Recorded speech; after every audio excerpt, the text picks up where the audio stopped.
Some people might suggest that you couldn't have picked a worse title really for a tell-all book, particularly when it comes slightly sort of prophetic, you know? I mean, the bottom line is Endgame seemed like a good title. There it was, everything about inside the British monarchy, going to reveal in all the secrets that you and I apparently were literally waiting to find out. Many of them, of course, well, in fact, I would say most of them, you could find out online for free. But of course, you're packaging a book.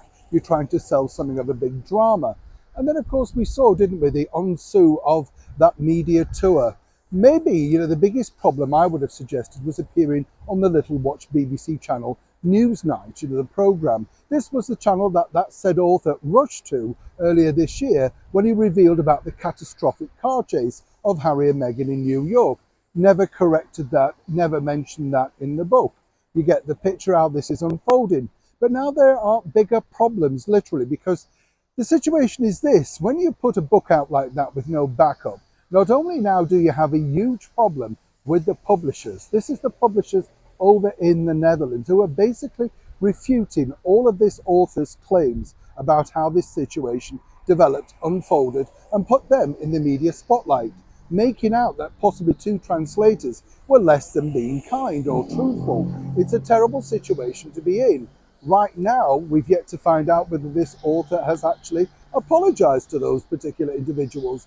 Even if it's privately, should it be publicly? But this is now a bigger dilemma, because whether you agree with this situation or not, let's not forget that this particular individual did have assistance on his first book. That's right, the book that apparently Meghan Markle clearly forgot she'd given assistance to.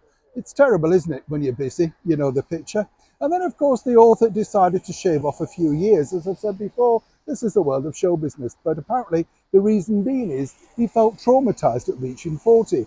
Which bits were 40? That's what everyone would like to know. Radically different looking now than, of course, he was a few years back. But self-improvement is all about the individual.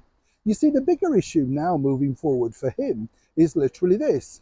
He is editor-at-large of a glossy magazine, Tatler, and he is a resident royal correspondent and podcast host for the international channel in America, ABC, a big company.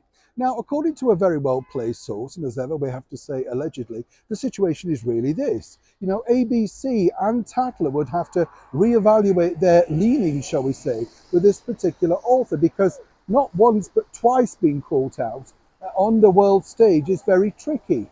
Now, one might suggest, of course, that it could simply be swept under the carpet, moved on, and not really a big issue. After all, some might also point out that it's simply mere gossip.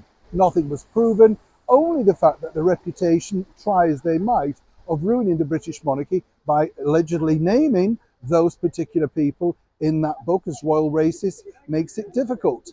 But of course, channels rely on people being truthful, impartiality, and having backup. I know I work for many.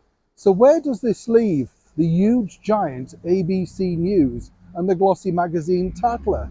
Well, according to a very well-placed source, they're currently reviewing their options. Now, one might surmise that this particular author has a freelance contract with both of them. And as we saw earlier this year, he very suddenly stepped back from another online giant, Yahoo. Apparently, he was way too busy with his book. But given what we know now, which side of the truth is that? As ever, I'd love to know what you think. It is a developing story. I am across it, and when I know more, you'll know more. Will Shawn in the very heart of London.